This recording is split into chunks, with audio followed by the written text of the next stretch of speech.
Alright, good day everyone. So today we're gonna do another unboxing video. And this time, it's gonna be the SH Monsterarts Godzilla Ultima from the Netflix anime series Godzilla Singular Point. But before we begin, I want to invite everyone to subscribe to the channel and hit the notification bell to get the latest updates from the hobbyist. So, yeah. So let's begin. So this is what the brown box looks like. So this is again SH Monsterarts Godzilla Singular Point. So yeah, I mean SH Monsterarts Godzilla Ultima. So I was showing the back of the box inadvertently. So this is what the front of the brown box looks like. So SH Monsterarts logo, branding information, Tamashii Nations, Bandai, and then your label. So Godzilla Ultima. But anyway, so without further ado, we're gonna open this up. We're gonna show you what the real box looks like. Okay, so now we're talking. So this is now the actual box of the SH Monsterarts Godzilla Ultima. So this is the front of the box. Tamashii Nations quality sticker, branding informations, and SH Monsterarts Godzilla Ultima. Nice theme. I like how the box looks like. So this is what the front of the box looks like. On the side, it says, shows you a picture. It's quite huge, to be honest. So let me just put the camera a little back. So that's what the side of the box looks like, right there. The other side says SH Monsterarts Godzilla Ultima. A lot of those computations, equations that you would see all throughout the series. And then at the back, yeah, okay, so at the back, this is what you'll see. So some poses of the figure and some of the accessories that come with the figure as well. And then at the bottom, this is what the bottom of the box looks like. So it has a full pose of the figure and it's very long tail, and then some of the hazard information, branding information, some how to contact Bandai and whatnot. Notice there's no peephole, so you can't see what's inside of the box. Something that's uncharacteristically new for SH Monsterarts, because most of their boxes you would be able to see have this little plastic peephole where you could see the figure and all. But it's still a very cool box, something that I wouldn't miss. Anyway, let's go ahead and open up the box and let's see what the contents look like. Okay, so out of the box, this is what the figure has. So it comes with the actual figure, which is very long tail, and then for accessories, it has an extra head sculpt, and it has two unpainted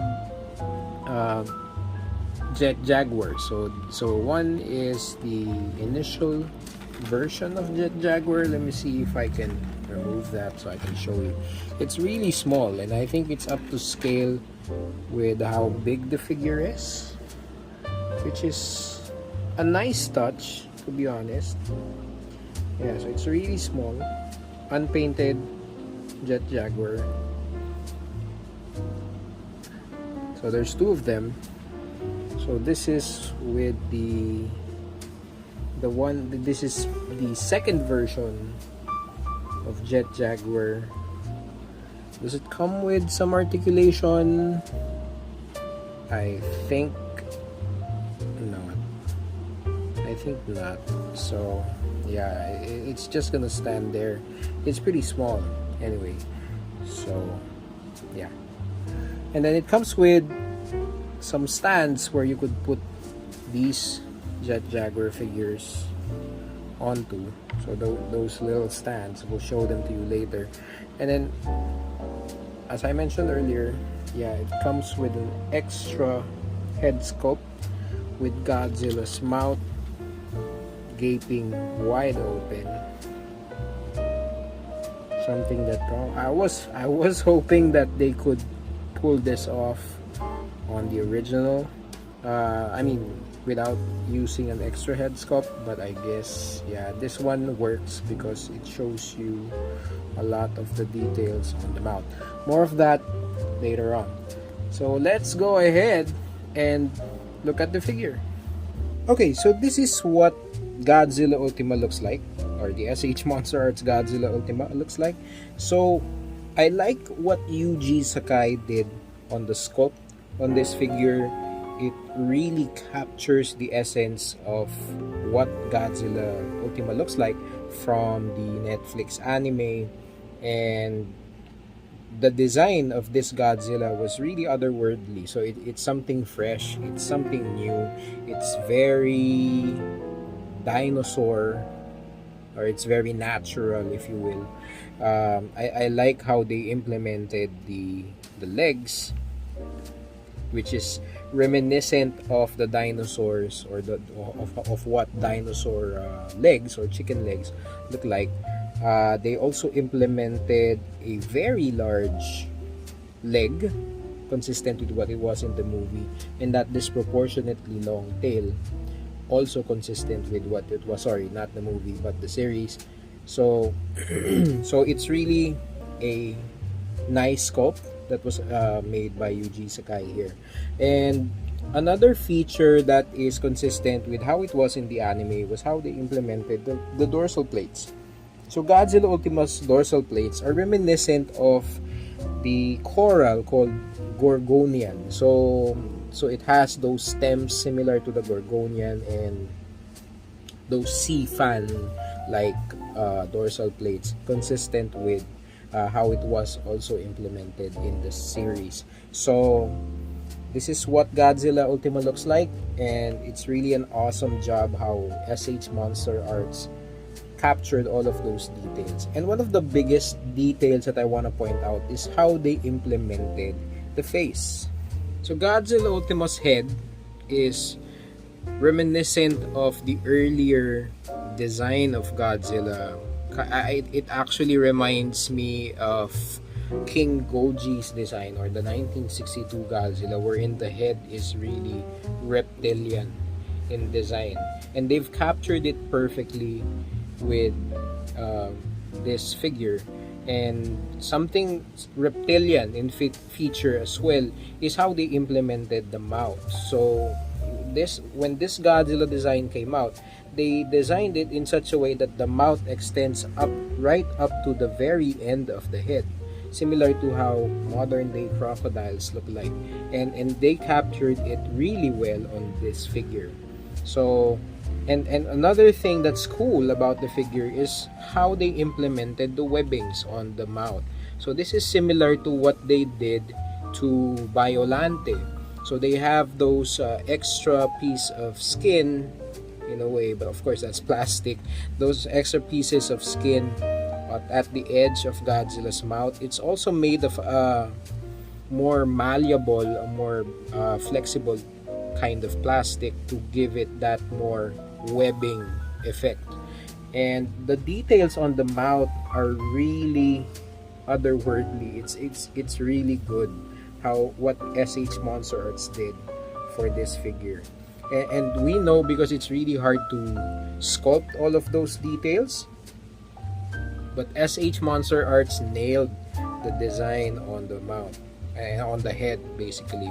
So in terms of sculpt, there is really nothing that I could fault on what they did here, and how they implemented everything from the face down to the neck, all of the spines on Godzilla, which is really a lot.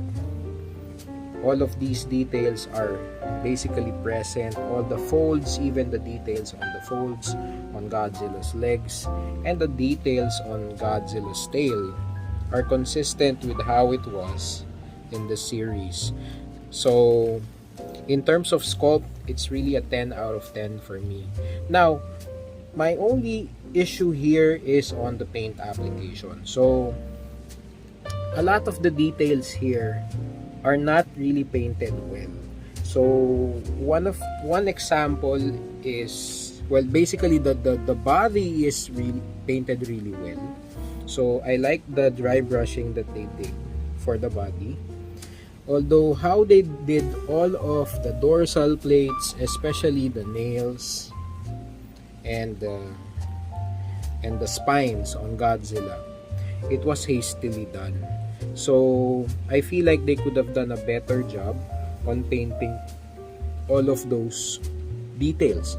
And I do agree there is so much spines, so much dorsal plates on Godzilla that painting it one by one is really gonna be very difficult.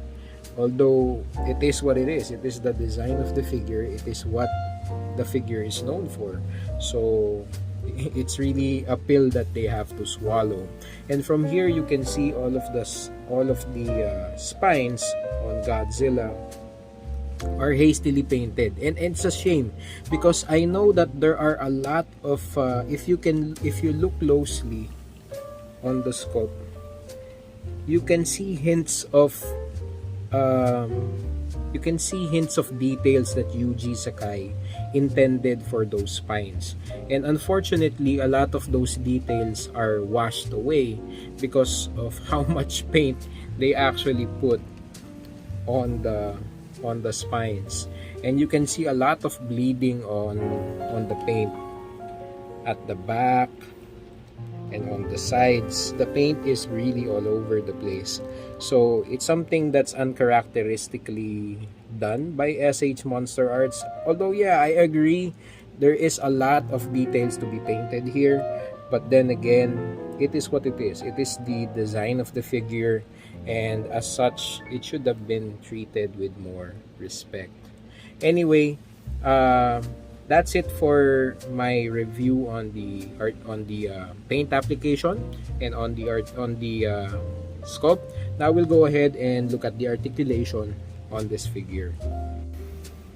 Okay, so just to get this thing out of the way before we proceed with the articulation on the figure, so what we're gonna show you first is how to replace the head sculpt on this figure. So basically what you need to do is you need to find the first joint on the neck which connects to the head. So it's this joint right here. That's before this extra flap that you see here. So this piece right here, that's what you need to remove. So all you need to do is support it from the chest and then gently pull the head out of the socket. Oops. So this is the extra piece that I was talking about. So you need to replace it back on the figure, and then all you need to do is to line it up with the head, and again supporting it from the waist, again supporting it from the chest. All you need to do is push it so that to replace the head this way. Now it's important that you do hold the figure on the chest area, because if you support it from this angle, what happens is the legs inadvertently splits, and what happens there is you have a harder time to connect the head. So yeah, let's go ahead and look at the articulation on this figure. Okay, so in terms of articulation, the head are connected on two joints, so two hinge joints, so one on top and then the other at the bottom. So the head could look up all the way that far and look down that far, and again there's webbing on the side of the mouth, so it can open its mouth that far, which is impressive. And then the neck is connected by a ball joint. So it's connected by a ball joint here. There is an extra piece here to cover up the movement and the joint. And then there's another ball joint on the base of the neck. there are also two ball joints, one on the shoulder pads and then the other on the shoulder itself, which allows for a very dynamic range of motion. And then on the elbows, there are two joints basically, both of which are ball joints. And then finally, on the wrist, you also have two ball joints connecting the wrist together. Now on the chest, you have a joint here, which also is connected by a flap to cover up that motion. There is little side-to-side motion on the figure, and it's partly because of how it was designed. So the dorsal plates do get on the way, hindering what motion you could do on the chest area. Now there is a lot of movement on the thighs. So all of these are ball joints. So this is one ball joint here, and then there is a piece here to allow you to cover up whatever motion you just did, so that it's flushed on the figure. You also have two hinges. Actually, it feels like now it's a ball joint, so you have two ball joints on the knees as well. And then you have this ball joint which connects it to the ankle of the foot right here. And then on the ankle, you have another ball joint. So, yeah. Now, let's go ahead and look at the tail. So, the tail is pretty long. If I remember correctly, there's like at least 10 segments on the tail, if not more. So, let me count. So, that's 1, 2, 3, 4, 5, 6, 7, 8, 9, 10, 11, 12, 13, 14, 15, 16, 18. Sorry. So there's 18 segments. So this one, so the last two segments tend to fall off on mine. But yeah, because it's a very long tail, it's gonna give you a lot of dynamic poses. So anyway, that's it for the articulation on this figure. So as you can see, there's a lot of articulation going on, and it's something that is a signature of SH Monsterarts. So good job on that one. Okay, so this is how the SH Monsterarts Godzilla Ultima compare against the other figures that you might have in your collection.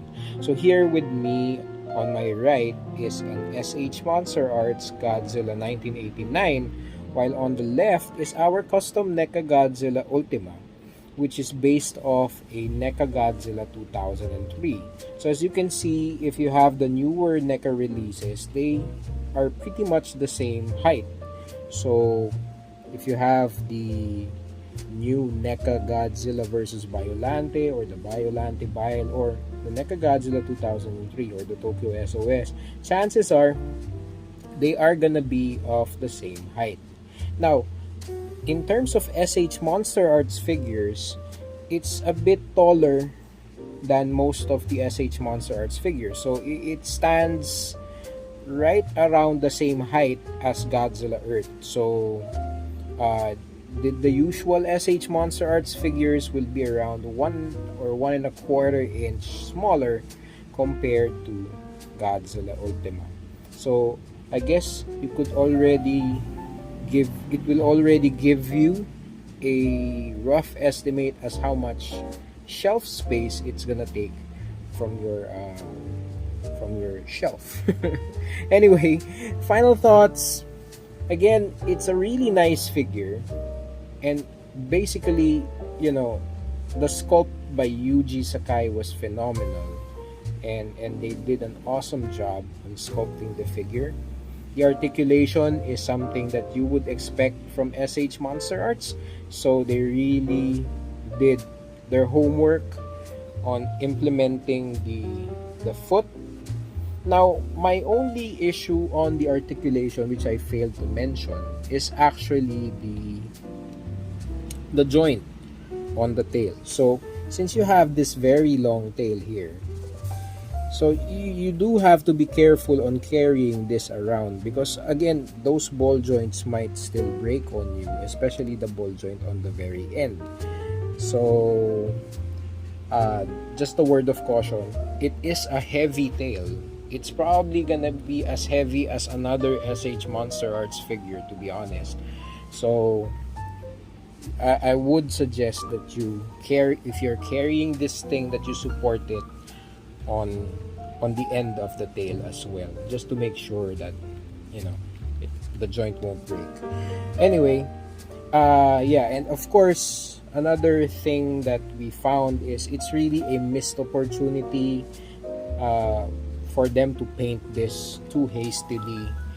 I feel like they've covered a lot of the details that Yuji Sakai sculpted on the dorsal plates, especially on this figure, which is really a shame, because there is a lot of details that I can only assume there's a lot of details that are covered by those thick paints. Anyway, and finally, there are a lot of complaints about how they did the eyes, and on mine they are pretty decent at least, but I can tell from here that it's not painted well, especially on the right side of the eye, but it's barely noticeable, to be honest. And just a word of caution, that it's really small, so if you are trying to repaint it, I think the best way for them to do this is to paint it before this part has even been sculpted, which is, I don't know how they would do that, since this is just one sculpt. Anyway, it is what it is, and it's really a challenge to paint because of all of the details that are there. So yeah, I guess that's it. So anyway, it's a lot of faults in the paint application, and if you know me, if it's just an issue with the paint, it's something that we could do easily. So other than that, it's still a premium figure. The articulation is top notch.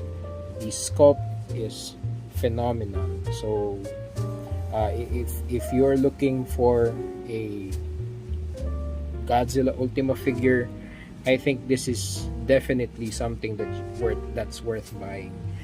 Also, another thing that I should point out is, yes, it does come with a extra head sculpt and, you know, 2 Jet Jaguar figures, but this is Godzilla, and this is one of the iconic features of this Godzilla was its amazing atomic breath. It's something that's never been seen on the franchise, and just like how they implemented Shin, how they implemented Godzilla Earth, and the other newer Godzilla releases, I'm really baffled why they didn't include a breath effect for this figure. And again, it's another missed opportunity. Personally, I wouldn't mind paying some extra bucks, like another $50 or another $60 for SH Monsterarts to include that awesome breath effect to come with this figure, because otherwise I'm not sure when they are gonna release such a thing. I mean, are they, you know, are they collecting all of those breath effects, and then they will do a special release just for the breath effects? I don't know, but anyway, it's a missed opportunity, and I wish that SH Monsterarts actually included the breath effect for this figure. Anyway, before we end, I just want to do a quick shout out to our fellow hobbyist, Thomas the Train, GZM, Mr. Rooster, Prohodaction, and then I also want to do a special shout out to GeekLoveph PH. So GeekLoveph PH is a local collectible store here in the Philippines. They are our partners in hooking us up with all of these Godzilla figures that you've been seeing in this channel. They have top-notch customer service, and they make sure that they answer to all of my queries about my orders and all that. And I really am in deep gratitude for their amazing partnership. And now that we have our own store, we're trying to emulate the same customer experience that GeekLoveph PH has extended to us. So to GeekLoveph PH, thank you very much for being a part of our journey all of these 2 plus 3 years that the channel has been. And thank you for hooking us up with a lot of these amazing Godzilla figures. So if you want to check them out, I'm gonna put a link on the description below on their Facebook page and on their website to learn more about GeekLoveph PH. So yeah, so I guess that's it for me, folks. So again, if you haven't done so already, please subscribe to the channel and click on the notification bell. And if you want to be included on the next list of shoutouts, all you need to do again is just drop us a comment down below. So yeah, I guess that's it for me, folks. So thank you guys for watching, and I will see you guys soon. Peace.